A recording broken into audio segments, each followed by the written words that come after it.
I want to continue exploring the journeys you've all taken that led you to this spot and founding these spaces.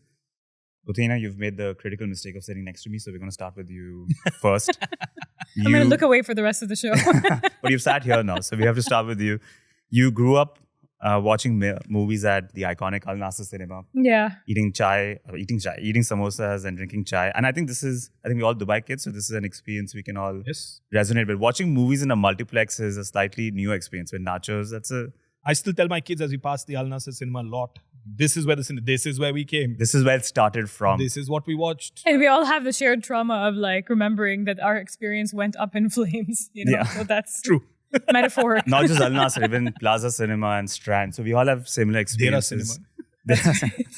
So you grew up watching movies there. Then you went into graphic design. Then you came back, started working in one of the largest media companies in the region that launched Nickelodeon Arabia, MTV Arabia. Also co-produced a documentary, Letters to Palestine. So after doing so many things, wearing so many hats, what brought you back to cinema? What's the origin story of Cinema Akil? I don't think there's one, and maybe in a few years I'll get to that point and really understand like what was the thing, because I think it was multiple things. Like I think with these stories, like it's not like this is not a How I Built This show, right? Where it's like there was this thing and there was like a linear trajectory. When you do things within the organic space and the what I call soul work, it's never one thing that leads you to this moment, of having a perfectly put together, constructed, freshly painted theater. There's a lot of mess along the way and a lot of, personal experiences that lead you to pursue this path, right? And for me, the cinema was sort of a continuity in a way of like the intersection between arts and culture and media that I've always found myself at. And it was, I was working on a TV channel at some point, and that was my first exposure into acquisition of film rights and licensing and so on. So we were buying for broadcast or free to air at the time, and it was meant for a much, much larger audience. It was a free to air channel on Arab satellite, which meant that the target audience was around 360 million people, right, of the region. And what I ended up doing was the flip side of that, which is a series of independent pop-up screenings, one room at a time, sometimes 30, sometimes 40, sometimes 100 if we're lucky. For about 4 years until we opened our brick and mortar space. So it really wasn't a very kind of linear, event. And being, a Dubai kid as well, like our relationship with cinema doesn't have the same sort of, I think tradition or like legacy. We have our own experience and we have our own kind of like stories and mess and like, even like olfactory memory, of these places that mostly don't exist anymore.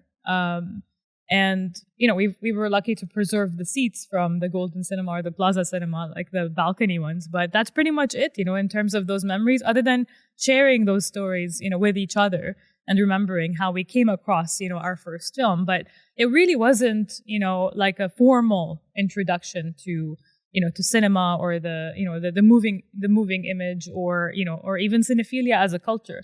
It didn't really exist in that way. So it was pieced together, from multiple different, exposures to what that act represented, of being like at the mercy of a big screen, together and kind of trusting what is being put in front of you, and who you are at the time. And you said something about, like you never watch the same show twice, but with cinema, even though it is the same, effectively the same, the experience changes. The experience, but you change also, Yeah. So you're watching the same film that influenced you when you were 15, and Nasser Cinema is a very different experience now. Very interestingly, I'm watching a lot of the kids movies that I grew up with my kids, with my 3 kids. And some of it I watch again and I'm going, oh my God, that was so beautiful. Some of it I'm like, my parents let me watch what? Also, like, the culture has changed so much in terms of what God. you're able to get away with and what you're able to say, that it's just astounding sometimes, like the amount of violence that we were subjected to. We watched, I kid you not, a month ago, I sat the kids down and I said, oh, there's this amazing actor, Jim Carrey. You should watch one of his... I remember enjoying Liar, Liar. Let's switch that on. Needless to say, the movie ended in 15 minutes because they were like, Yeah, and so did he. I mean, as an actor. So. Yeah, so I mean, I don't know if I answered your question, but I didn't have this like Cinema Paradiso moment where, the kid was peering through the curtains from the projector tower and like, really just was part of that life. And in a way that was freeing because the conventions around what you're able to do and how you do it and what happens in a cinema, how you build the cinema, like all of those kind of, kind of restrictions even sometimes were lifted, and we built it in one screening at a time, one community at a time, one failure at a time.